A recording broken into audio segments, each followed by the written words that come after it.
Hello, everyone, and welcome to the Friendly Show. I am your host and friend, Lee.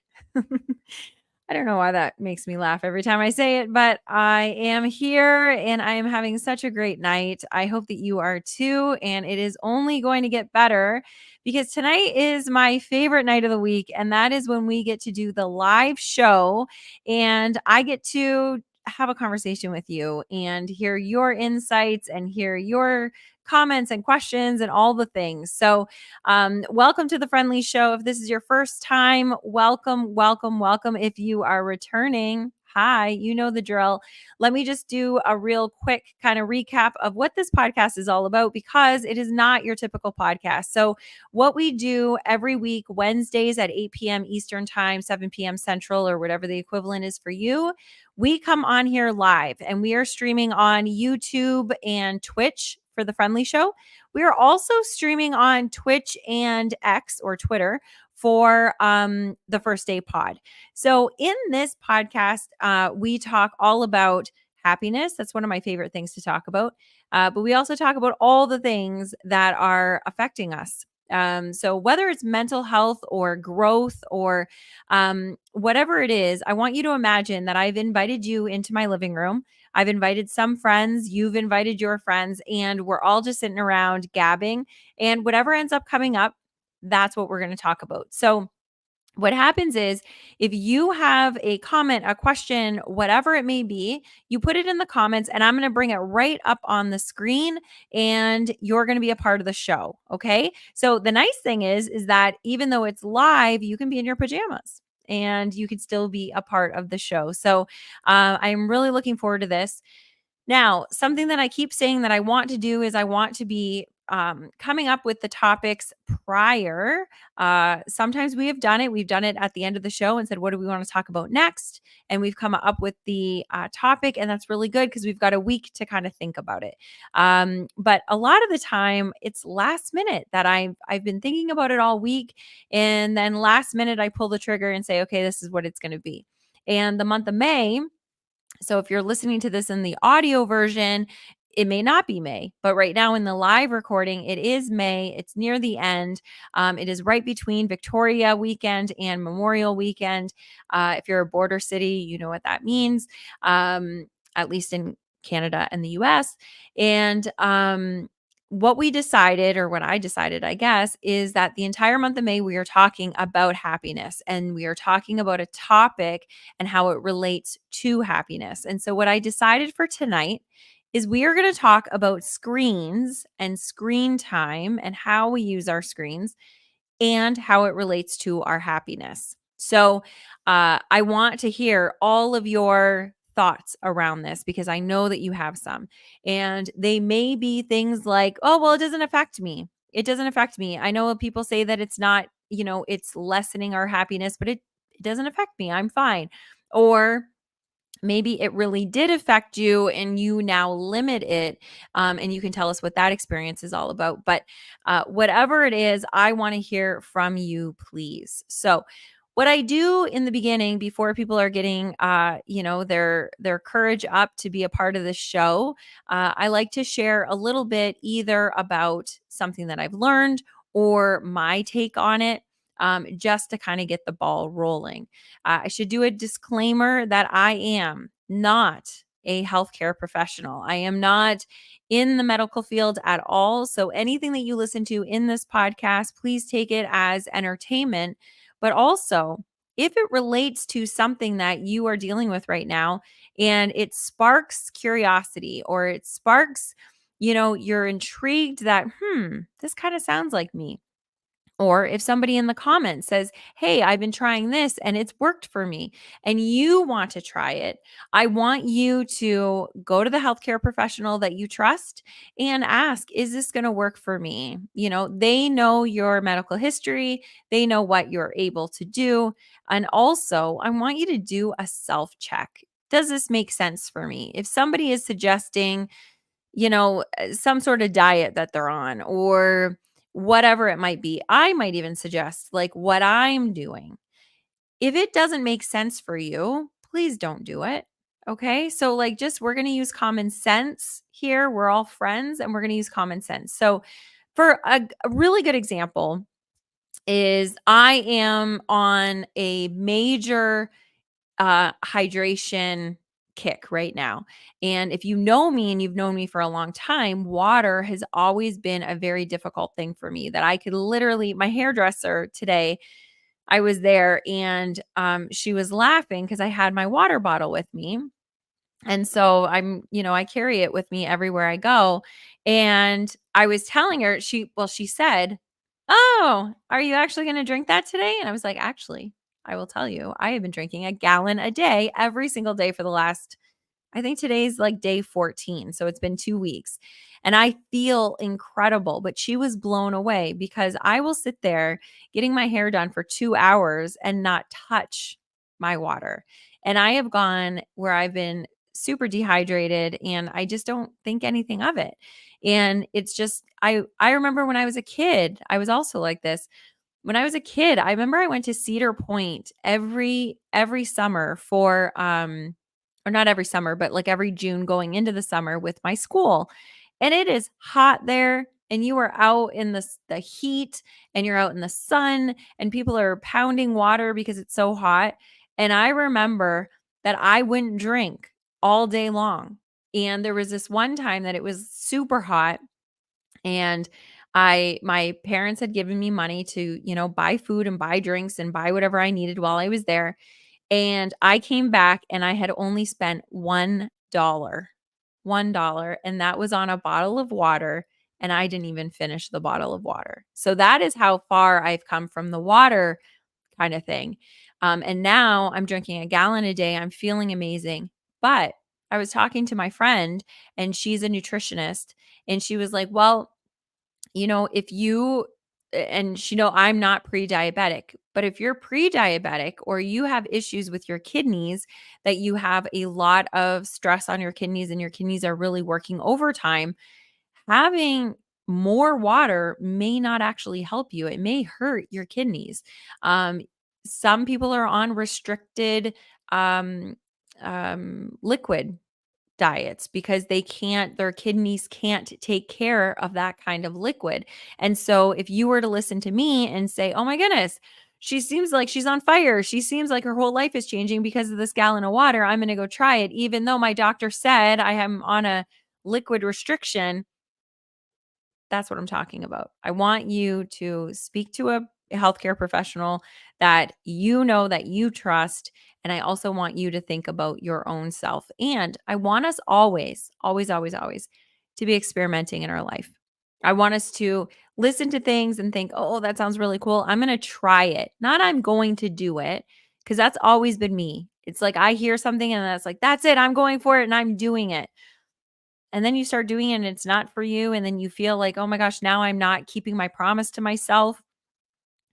I just encourage you to experiment. You hear something that sounds cool to you, that's something that you want to try it, experiment with it, play around with it for a week and see if it works.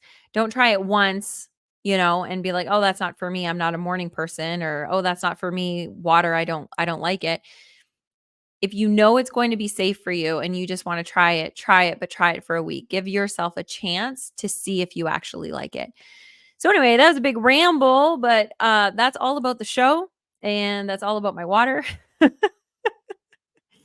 And today we were going to talk about screen time and your happiness. So I was listening to a TED Talk and I really want to I've talked to Mike. Mike does all of these sounds when he's doing his podcast, and I really need to start incorporating the little ding. Would have been great there for the TED Talk. Anyway, I was listening to a TED Talk, and it was what was his name? I wrote it down. Alter. Adam Alter, and he has done a lot of research about happiness, but more so about screen time and how that affects us. And I'm sure you've probably heard this before, but if you haven't, it's something really to consider.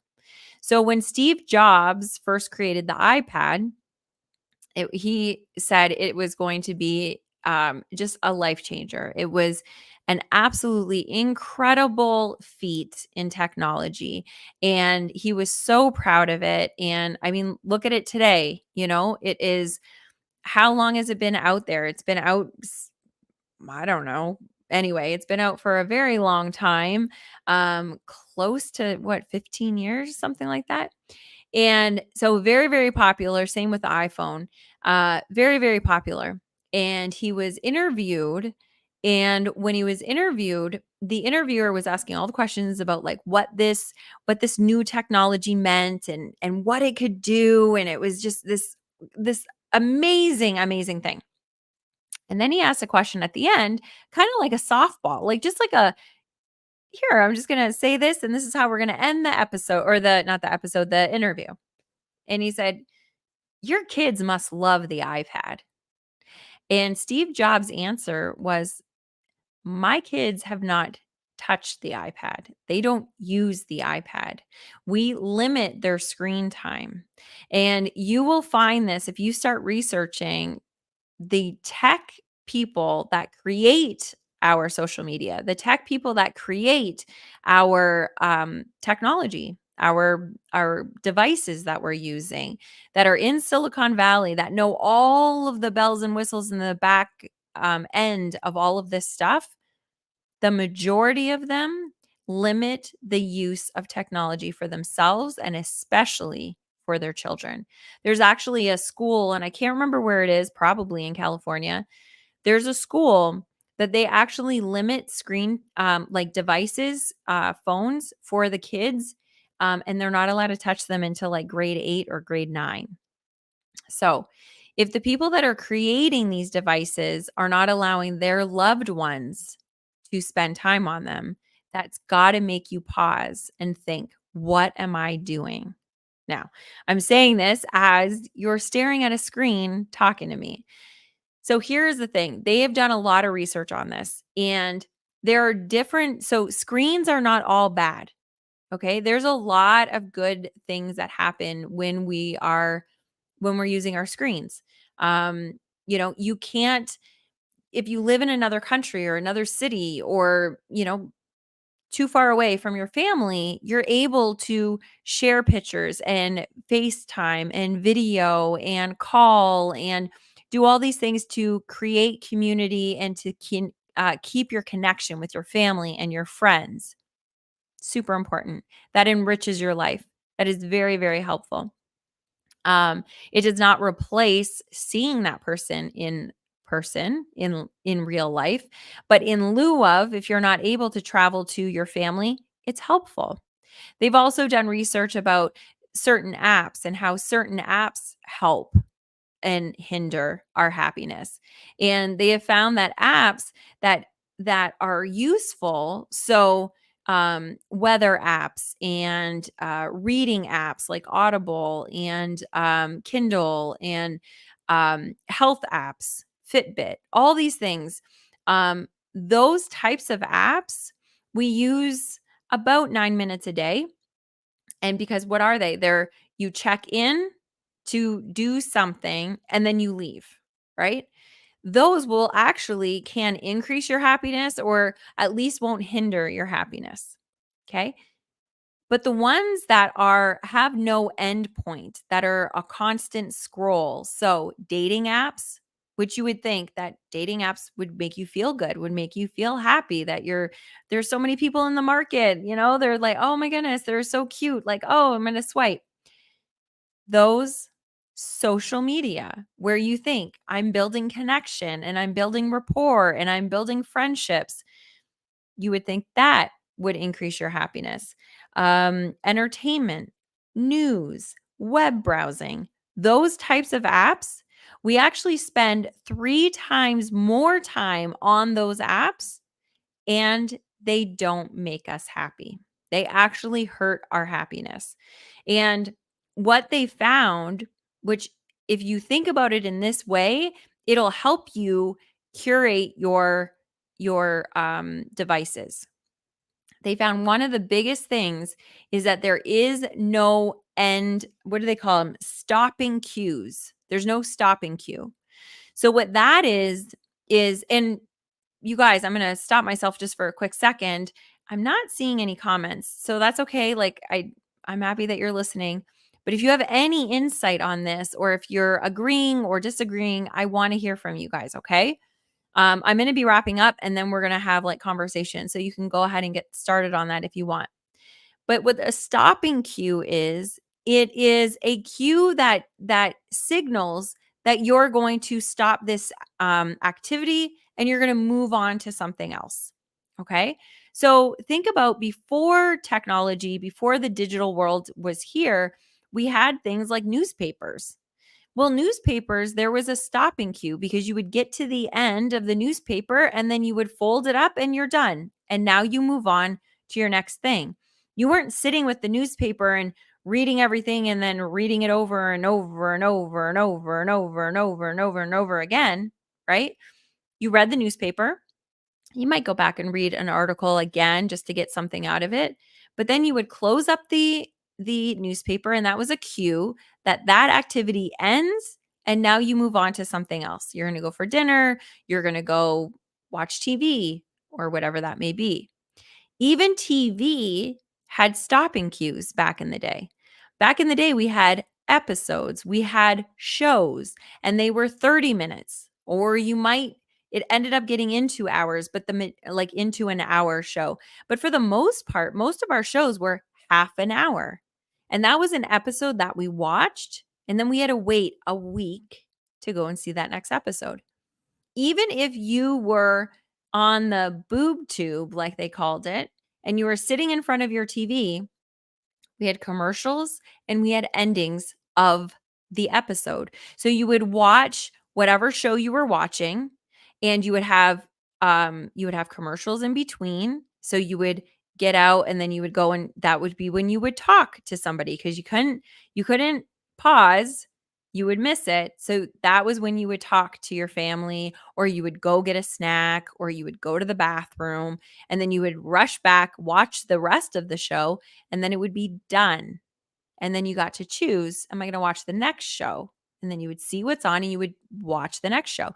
Now with Netflix, it's never ending because it's episode and then it goes to the next episode right away, and you're binging it. And so you never have a stopping point. So then you feel like if you stop it, that's something that you have to have control over, and it's very difficult to do. And Netflix, they'll say, do you want to watch another episode? And that's nice that they're pretending that they care, and they're like, here's your choice. You have autonomy. You can make your decision. But what happens if you don't say yes? It plays. And now you're there. So even if you're considering, I think I'm going to stop now, it'll automatically start playing the next episode, and now you're sucked in. Same thing with social media. It is a constant scroll. Dating apps, it's a constant swiping. So there's never that ending point that you can say this activity is finished and now I'm going to move on. Our devices and our screens are also making our work time, there's no stopping point. It used to be that you work 9 to 5, 5 o'clock happens, and you shut down, your day, and you leave, and that's it. Maybe you had a pager, maybe you even had a cell phone, but it was not a smartphone, it was a cell phone. And so people knew that if it was urgent, they could get a hold of you, right? They could beep you, they could pager you, but only if it was urgent and only if you were on call. But now your phone, you have everything right there, and there is no stopping point. There's no stopping point for your work, there's no stopping point for your social media, there's no stopping point for any of it. And so now we're constantly have all of this like sensory at us, and no time that we feel like we can just stop and sit. So those are the problems with our social media, with our devices, that we are not given time to breathe. And yes, we can have control over it. We can choose to not do it. But it's difficult because they have made these devices. Pops is here. Okay, so here we go. See, it makes me so happy. This part is my favorite part of the show. So Pops is here and he says, "Morning, morning. Sorry I'm late. It's okay. I'm just glad you're here. I was so lonely." can only talk to myself for so long. Um, so anyway, so that is we're just pops, we're talking about screen time and how it affects our happiness, and that there are certain apps that we're using, like there's certain apps that you can use that are going to make you feel better um and help you, that enrich your life. I absolutely love my Fitbit app, especially right now because I am focusing on my water. But I'll tell you, today I was really disappointed in myself. So I have been the only way that I've been keeping track of the water that I've been drinking is through my Fitbit. And I've been doing it for so long now, like I've been doing this for 2 weeks, that it's hard to remember where you're at. So every time that I drink my water, I put that amount of ounces into the Fitbit app. And that's just been it's like that stopping cue, right? You put it in, it's done, I move on. That's it. I'm not scrolling through Fitbit. I'm just going and doing the thing, which is good. But today I went out for dinner with two girlfriends, and I realized that I never have my phone on the table ever. And I did that today because I grabbed it because I was drinking my water and I was putting it in, and I never told them this is why I'm using my phone right now. And I'm actually going to text them when I'm done this, because I want them to know that I wasn't texting anybody else. I wasn't disengaged. I was just tracking it. And really, did it really matter? Not really. I shouldn't have been tracking it at the table. So what they suggest is, because it's really hard for you just to say, I'm going to limit my screen time. Okay, that's kinda like, I'm gonna limit my sugar. Like, it's hard to do unless you put parameters around it. So, and you guys will see, this is what I do. I stop myself. So if you're listening to this in the audio version, come on over live Wednesday nights, okay? Be here live with us because it's gonna make a lot more sense. It's a video podcast, and also you'll be able to see when I'm pulling other people's comments up. So Pop says, my eye racing brings joy and is my happy place. That's awesome. I know you've talked about it before, and Mel talks about it, and I think that is amazing. That is really, really good. But, okay, let me just see. And then he also says, if it matters to you, then yes, it matters. If it's on your heart, then call or text them. Yes, I am. I am absolutely going to, because and they might not even care. They might not even have noticed it, but I think they probably did, because they know I'm so invested when I am with somebody, I am with someone. Like, I am not on my phone and looking somewhere else. I am in it. And this was the first time in a very, very, very, very long time that I could feel that disconnect. Simon Sinek he started one of his talks, and he held his phone out, and he was like pretending to like look at his phone while he was starting the big speech. And then he asked everybody how they felt. And he was like, do you think that I care, and that you matter to me if I have my phone here? No, because you always think that that person that's looking at the phone, they're thinking the phone is more important. So it actually like hurts relationships, even if you think it's not a big deal. It hurts relationships because the person that's talking or the person that's with you knows that now there's a third person in the room with you. So if you're on a date and you have your phone on the table, unless you're, a single parent, and and you say, "Hey, I'm going to keep this here just because if my kids call or the babysitter calls, then I need to have it." Fine. But don't keep flipping it over and looking at it. Um, it's that third person that's in this connection. So that's why it's a problem as well. Um, but so what they suggest is, when we're talking about stopping cues, is that saying that I'm going to limit my screen time is difficult to do. But if you put parameters around it and you say, um, when I am at the dinner table or when I'm at the table to eat, I will not have my phone with me. That's one of the suggestions that Mr. Alter said. And I thought that was a really good one, because then that's a stopping cue. I'm going to eat and I'm sitting down to eat. That's the stopping cue that no matter what I'm doing with my devices, it goes down, I don't look at it, and now I engage in dinner. And you're engaging in dinner, and then there's a stopping cue. Everybody gets up from the table, that's it, and now you move on to the next thing, right? So, setting up parameters around things that you're already doing. Another one that he suggested is not being on your phone for the first hour.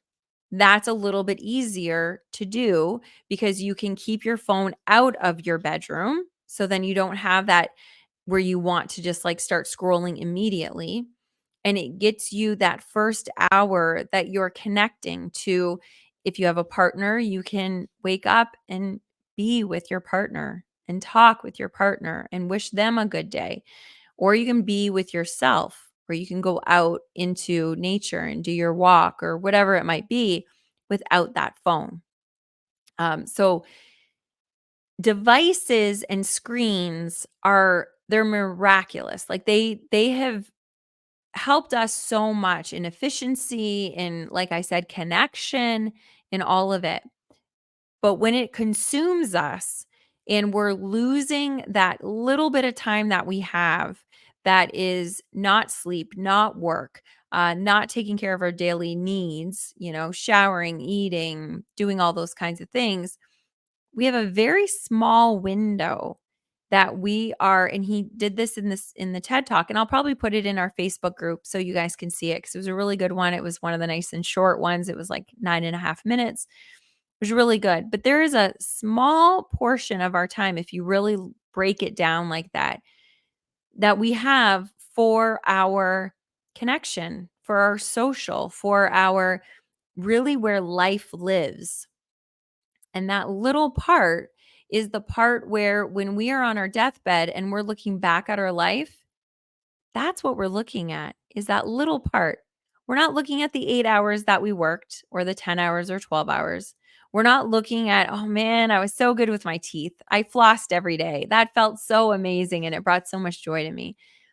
We may look at like some of the meals that we had as highlights, but we're not looking at the food. We're not looking at the sleep that we had. None of that. And that takes more than 3/4 of our day. We're looking at that little part that's left. And when we're filling that with screens instead of with connection, instead of with nature, instead of with this is a great one. Pop says praise and worship and prayer. Would you ever consider that when you're praying, unless you're using an app, right? But when you're praying, that you would be praying and also checking your social media? Probably not. You're praying and you're in that activity. And that's what's nice about prayer, is that prayer has an ending point. If you're doing, like for me, I do the Holy Rosary. And so you do the rosary and you're done. I do a limited one. I don't do the full rosary every day, but I do like a short kind of one every day. And that's it. There's a stopping point. So I wouldn't even consider going in and starting to like text people during it, because you know that you're focused on that time. And we don't have that with social media. Patrick is here. Hello, Patrick. Oh, that's so awesome that you're here. So he says, I find texting people that get lost in their phones when they should be face to face is a good way to point out their distraction and remind them to be more present. Yes, yes, yes, yes, yes. Oh, I love that. Yeah, the face to face, we're losing it. We're absolutely losing it. And I think it's so good. Like I have I'm gonna say a friend, whatever, it's a cousin and whatever. She's listening. That's okay. She knows who she is and she knows what she's been like when she was younger. When she was younger, her and her boyfriend, I just always have this picture. Her and her boyfriend would go downstairs. We would have a party and we're, upstairs in the family room and we're all like, whatever it is, Christmas, Easter, whatever it is. And I remember that her and her boyfriend went downstairs to the basement, and I was like, she was young, and I was like, I'm going down there, and I'm gonna be that cousin that's just like, hey, how are you guys doing? Um, because, who knows what's going on down there?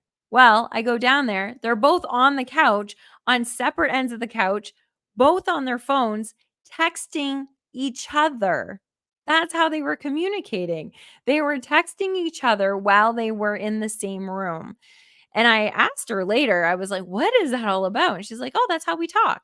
And I was like, "What?"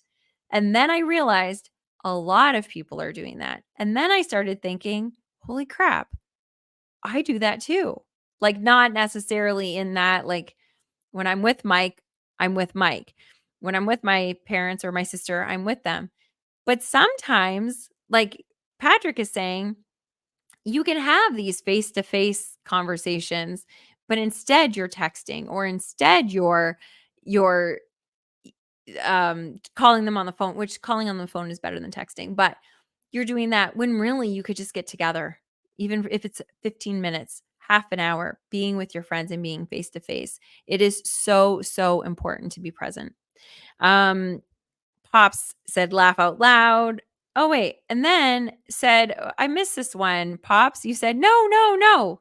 Okay. Please remind me what that was for, because here's the other thing, everybody, is that if I don't bring them up right away, then I forget how that played into our little conversation. So sorry. Okay. And then Patrick says, "For those that don't do rosaries and Hail Marys, you can always sing the Muppet Show beads as you count beads." Oh, man, Patrick, I hate it when you do this, that it's like pop culture stuff. And then I'm like, oh, what is that? So now I have to look up what the Muppet song beads is. And he says, "No one can be sad or alone during the Muppet Show theme." Oh, is that what the Muppet Show theme is? Beads? Anyway, now I have to go see. Oh, that's it. It is the theme. Okay. So sing the Muppet Show theme and you can count beads. Oh, okay. There you go. So I can do my rosary while I'm doing. That's not the rosary. That's the phone. Anyway. Okay. Um so good.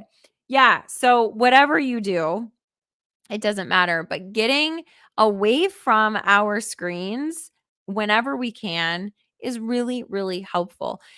In this TED Talk, so I should just do the TED Talk is what I should do.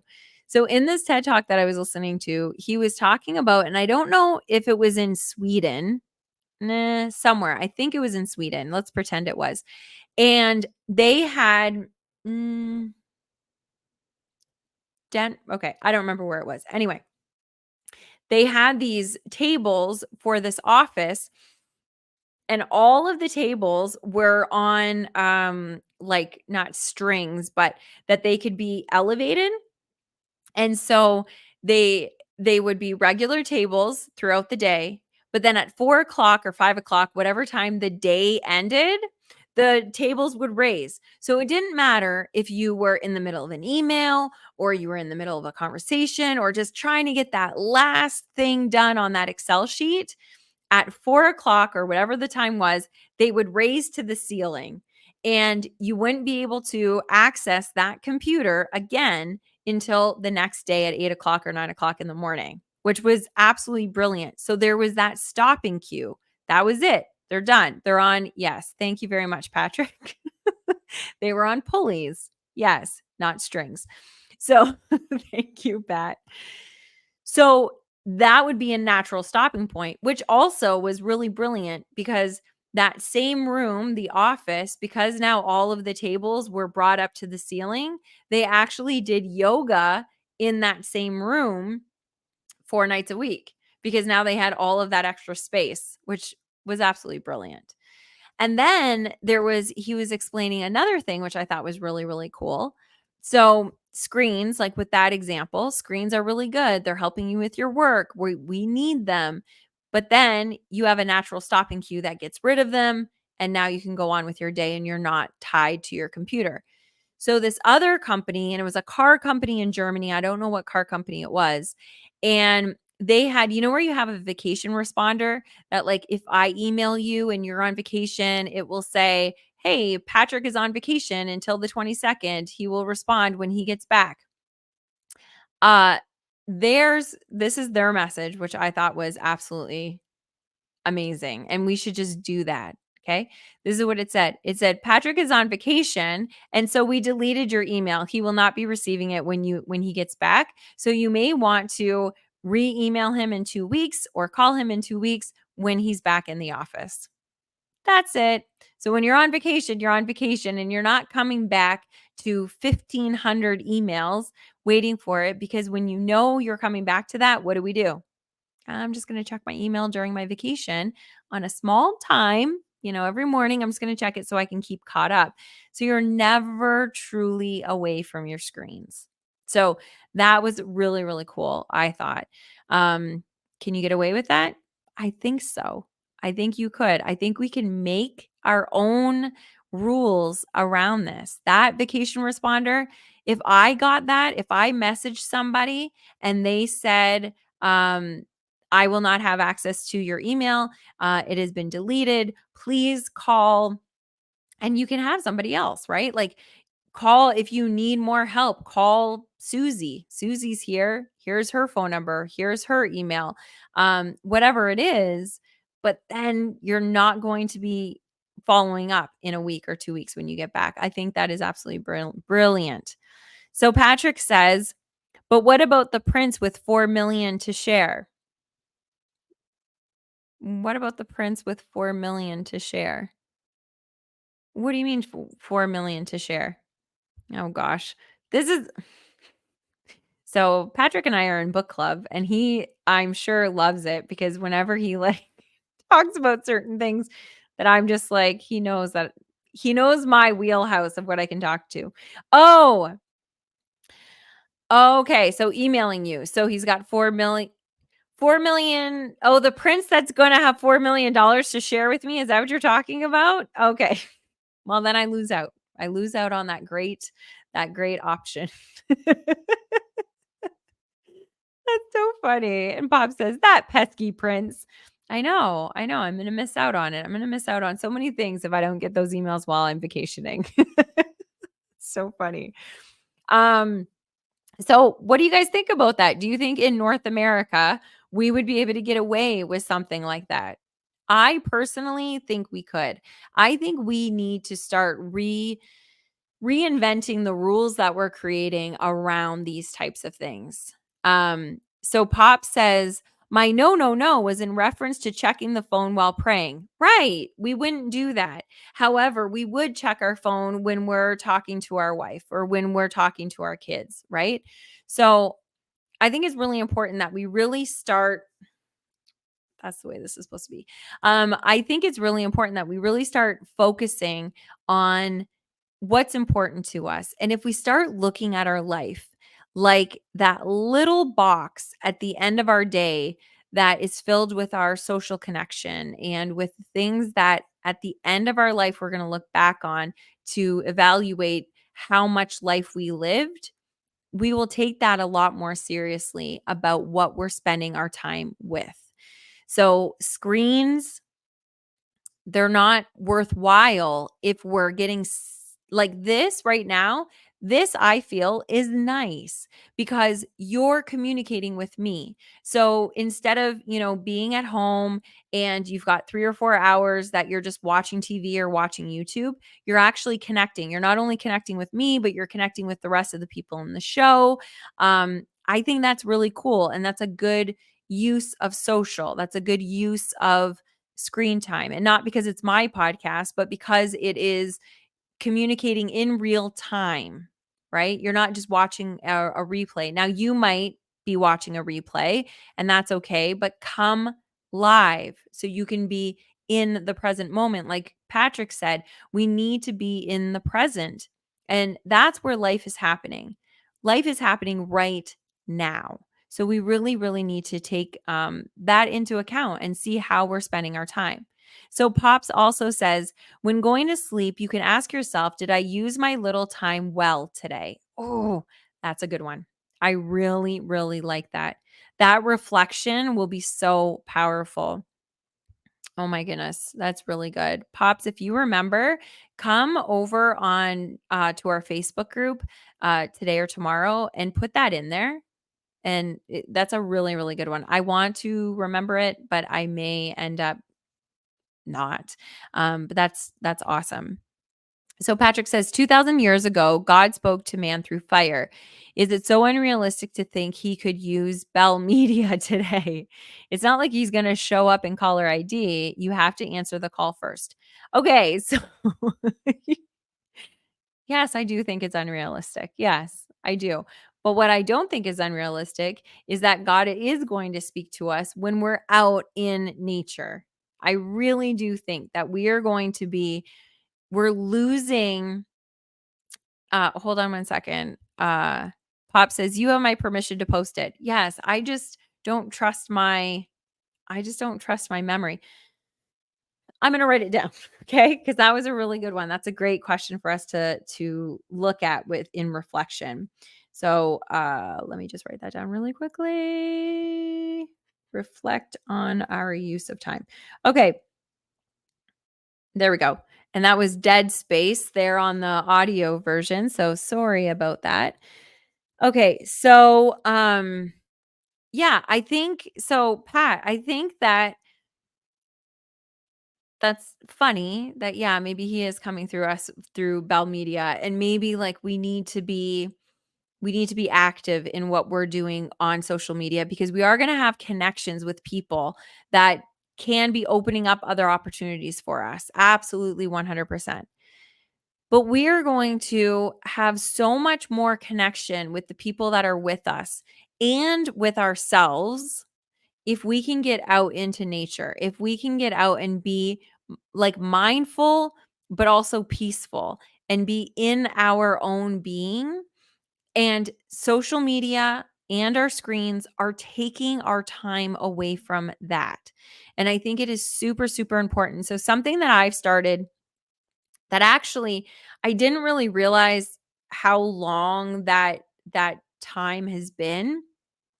So what I started noticing is that when I kept my phone in my room as an alarm, um, I would wake up in the middle of the night, go to the bathroom, and then I would check the phone real quick, just to see if anybody texted or anybody needed me or whatever. And then it would turn into a scroll, and I would break my sleep. And that was happening all the time.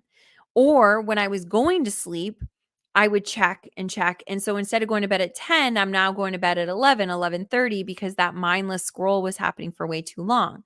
So what I did is I took my phone out of my room, and I have a regular alarm clock in my room. And because my phone is downstairs, now I start my day with myself and with light. And then I get ready, and then I make my bed, and I'm having this first part of my day without being reactive, without reading, without blue light, without all of this. And I'm kind of like easing into the day. Then I go for my walk. And yes, I bring my phone because I want to make sure that I'm safe. I bring my phone because we time it sometimes. So I need to see when our half hour is up and we're going to head back. But I'm not on my phone. I'm communicating with the people that I'm walking with. Even if I go by myself, I'm not on my phone. I'm looking at nature and doing all these kinds of things. So now I come back from the walk, and now I've been awake for an hour and a half, maybe 2 hours, and I haven't been on social media unless unless I'm doing a live, then I'll do a live while I'm out there. But I feel like I'm talking to you guys. I'm not scrolling, I'm not looking at my Facebook. I'm just doing a live. So I'm sharing with you guys some inspiration that came up for me while I was walking. And that is something that happens a lot, that we don't give ourselves a chance to do because we're not quiet. I am falling super far behind. So now I'm going to cut myself off. And if you're in the audio version, you're missing out. Come on over. I am now going to read all of the comments here that I've missed out on. So Patrick says, but seriously, you never know in what way you might, or God might reach out. It could be through a friend calling to help, or a wrong number that's just lonely and needs a friend. Okay, I will take that. That is wonderful. But that is something that's different that's the other thing that's happening with social media and with our devices. We're not picking up the phone anymore because of so many so many spams, so many all of this kind of thing. And you're right. We're missing out on those little nuances with other people.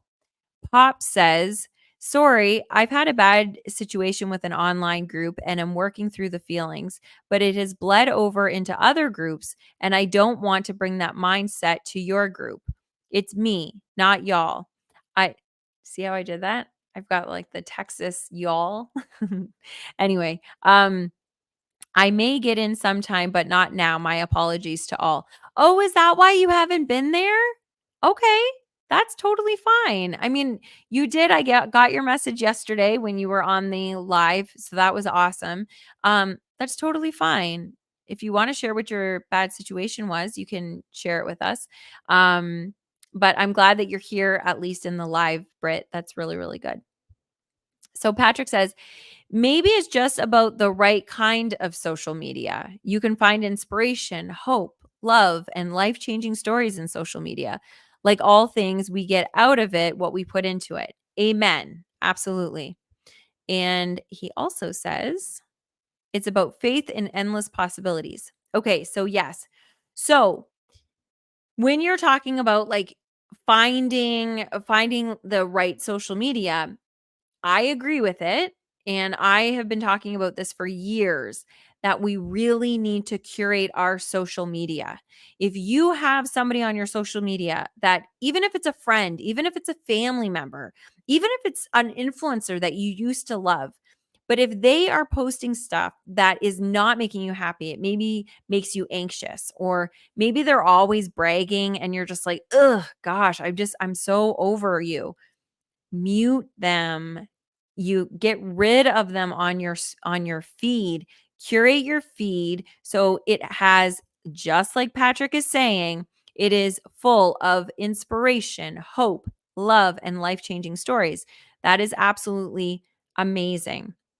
So yes, do that. But here's also the problem.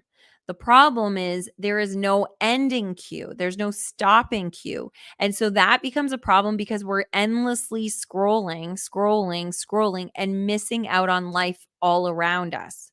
So, something that I have started doing, and it's been helpful for me, it may not be for you.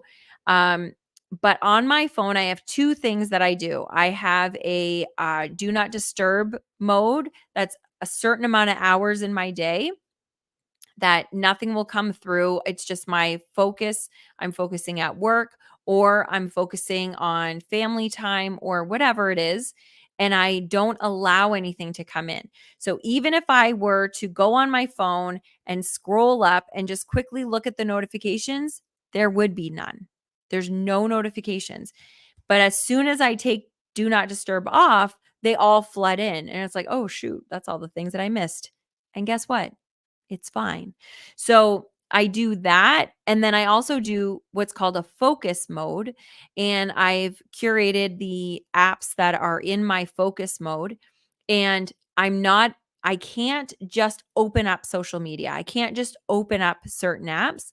I open up you tap on the icon, and then a message will pop up and it will say, you're in focus mode. Do you want to use this for the next 5 minutes, or do you want to close it? And so you can close it and be like, oh, shoot. Yeah, I'm supposed to be focusing. Oops. Or you could be like, yeah, I just want to use this for 5 minutes. And you'll go in there, use it for the 5 minutes. And then everything else will go, like, after the 5 minutes, it'll all go blank again. And that is really, it's been really powerful for me because you realize how quickly that 5 minutes goes by. And if I didn't have it, then my inspiration, the hope stories, the life changing stories, all those kinds of things are going to bleed into an hour and a half.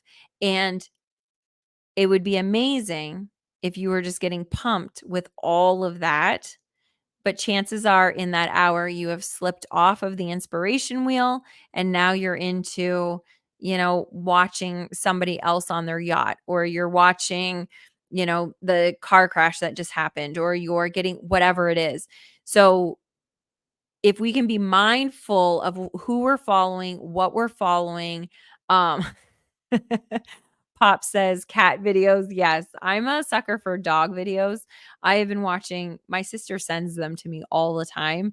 They are hysterical. The dog videos with cats, those two together. Oh my gosh, it's so funny.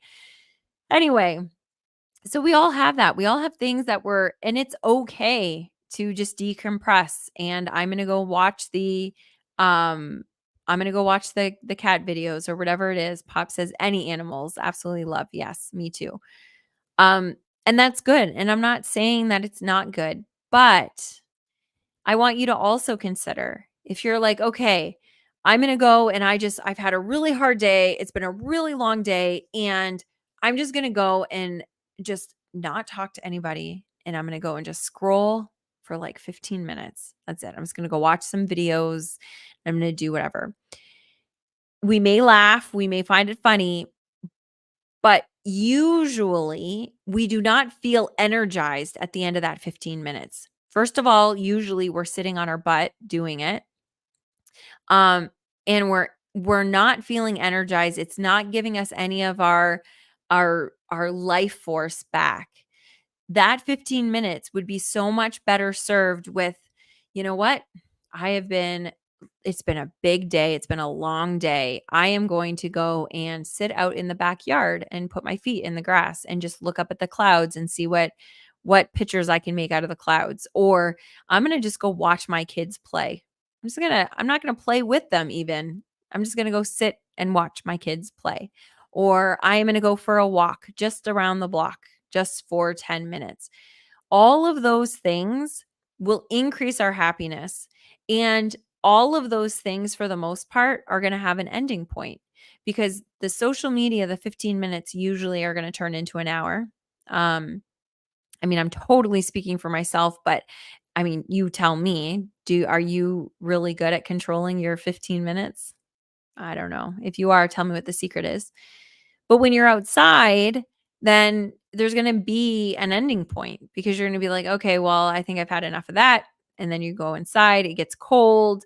Um, somebody comes out to talk to you, whatever. There's ending points with this. I'm going to go walk around the block.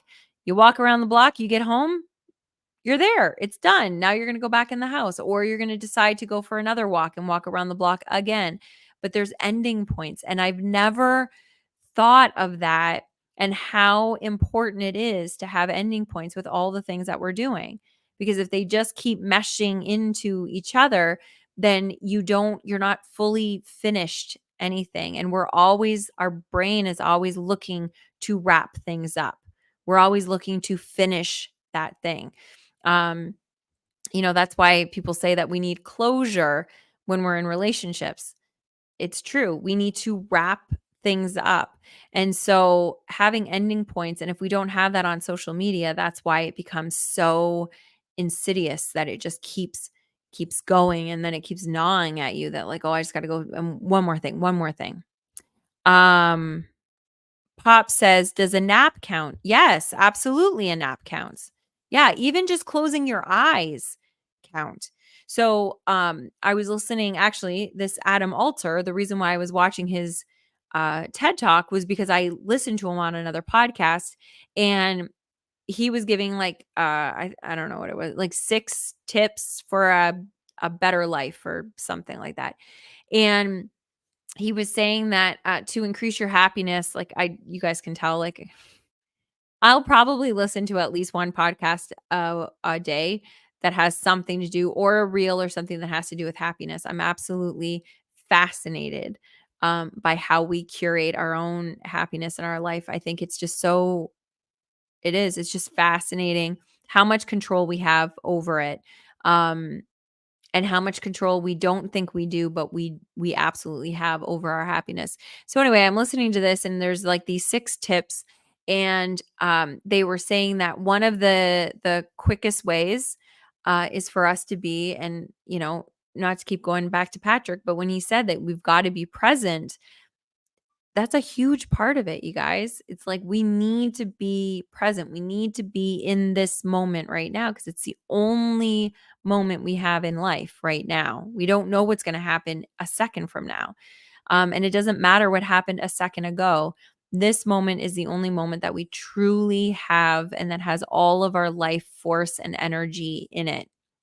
And so if we can pick things to do, the reason why nature is so important is because it has no actual time. You could have been doing that 2,000 years ago. So there's no, with social media, it's very timely, right? It's very what's happening right now. But with nature, you can be in nature and you could have been doing that 2,000 years ago, 50 years ago. You'll still be able to do that 100 years from now. And so that gives us peace and it gives us serenity and it gives us a time to calm our mind and see what we need. It is so cool. And so even just closing your eyes, you're able to be taken to a place that has no time. There's no deadline. You're just closing your eyes and you're able to be taken anywhere your imagination can go.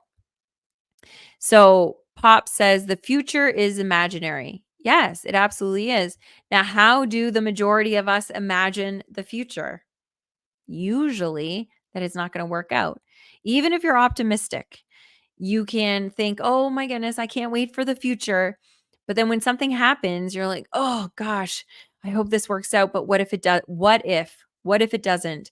And we imagine so many more bad things happening. And if we're imagining the future and we're worrying about the future, that's robbing us of the joy that we can have right now in this moment. And this is the only moment that we have. And that's why when we talk about happiness being a choice, it's not always an easy choice. Depending on what that moment is right now, happiness may not be an easy choice. And that's okay. You know, a lot of you guys know I lost my aunt this week. And that there were many moments in there that obviously happiness was the last thing that I was even considering. And that was okay. And it was important. It was important for me to feel my feelings. It was important for me to be with my family so we could all feel our feelings together. But we were also allowed to choose happiness in the next moment. And it didn't take away from my Aunt Pam. It didn't take away from how much I love and care and will miss her. But in the next moment, we can choose happiness. But it's moment for moment for moment. And the other cool thing that happens when we're in the present moment is that life actually expands. So we always are talking about, oh, I need more time. I wish I could have more time. If I was a millionaire, I would buy more time. Time is it's so short and we're losing it and it's going so fast. All of these things. But the truth is if you can be in this moment and really focusing on who's in front of you, the conversation you're having, looking around, looking at all of the colors, looking at what is around you, you actually are bending time. You're able to elongate your days. You're able to have longer days. And that's really, really special, but it takes us to be really conscious of it because what happens is usually we go into forward thinking mode. And so now we're already out there. And so that's why time is so freaking fast because we're already there. In my business, I'm a kitchen designer and I sell cabinetry, and the cabinetry will take anywhere from, depending on what line, I'm looking at 6 to 8 weeks. That's 2 months. And my metal line is 3 months that we're waiting for cabinets to come in. So what that means is my calendar, I'm always looking 3 months in advance. So already next month, I'm going to have to start talking about Christmas. Like we need to start planning for renovations in Christmas. So I'm thinking out there, and that's my time. It shortens so much quicker when I'm in my planning mode for work. Those moments go so fast for me because I'm constantly out there. But then when I'm able to just be designing and I'm designing right here and I'm totally in this space, that time feels like I'm designing for hours and hours and hours and hours because I'm super focused on only what's right in front of me, just the present moment that's here. So, and the other thing is that you might say, oh, well, when I'm on social media, I'm focusing just on what's in the social media, just what's right there.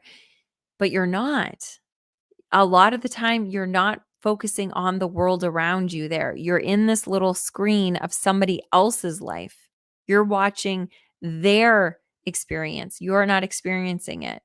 So if you were in it kind of like this right now, I've said it before, if you're listening to this and you're watching us and you're commenting, yeah, you're in it. You're experiencing this moment at the exact same time that I'm experiencing it. So we're experiencing it together. And that is way different than if you're watching somebody else do a video them experiencing life, because you're dissociated from it and you're not experiencing that. You're just watching somebody else. You're on the sidelines. So, okay, so devices, screen time, all of it. It's like anything else. It's not all bad. It's not all good. We have to figure out how much we need. And the only way that we can figure out what's right for us is for us to be experimenting with it. So maybe try some of the things that we talked about in the beginning of this show of, anytime that you're sitting down at a table, anytime that you're having a meal, anytime that and that is so funny that somebody is calling me and I did not put my phone on do not disturb. Isn't that funny? Um, the first time that has ever happened on a show, and it happens on this one. So anyway, when you are at a table and you are eating, put your phone away. Let that be your first stopping cue. Um, Put your phone away when you go to bed, put it in another room so you don't have that when you first wake up in the morning. Let's have these practices, let's have these experiments, and then we can report back next week and see how they worked out for us. And if we were able to, you might not be able to feel immediately that you have increased your happiness, but if you can fill those times with more connection, with more nature, with more me time, where you're actually taking time to create a friendship with yourself, doing those and taking that time and using it more wisely. And like Britt said, asking yourself at the end of the day, did I use my time, my extra time wisely? Did I enjoy the way that I used my time? I think it's going to be really, really a fascinating experiment that we all get to play if we want. So I'm going to end here. Pop says, I have noticed that while driving long distances, driving over barren land and nothing to look out at seems to take so much longer than if you have scenery to enjoy. Guess it keeps you more present. Yes, absolutely. Absolutely. It's really interesting. Time is such a fascinating thing because we all have the exact same amount. We're in an hour and 3 minutes right now. And if you watch from the beginning of the show to now, we've all been here for the same amount of time. But depending on how invested you were, depending on what you focused on, if you were focusing on this and commenting and being a part of it, or you were focusing on 5 other things, that hour is going to feel differently for everybody. And so I don't know. I don't know what that's going to mean for you, what you're going to take out of it, but I would love to hear what you have taken out of it. And even next week, if you come back Wednesday at 8 p.m. Eastern, 7 p.m. Central, or whatever the equivalent is for you, come back and let me know if you experimented with any of this or if it got you thinking a little bit differently. And in the meantime, I want you to have a wonderful, wonderful week. Make it a happy and healthy week. And we will resume here next Wednesday. Take care, everybody. I love you. Big hugs. Bye-bye.